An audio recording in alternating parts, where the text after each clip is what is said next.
நான் என்ன சொல்றேன் வாசி நின்று சொல்றேன் எல்லாம் நின்று உண்டு ஏயா 10 மணிக்கு வந்தவங்க இந்த பேர்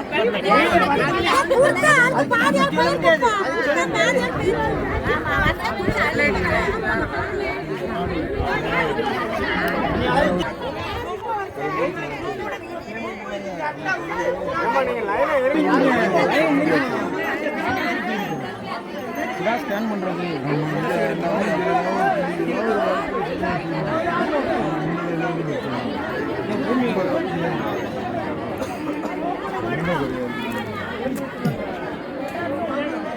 சரி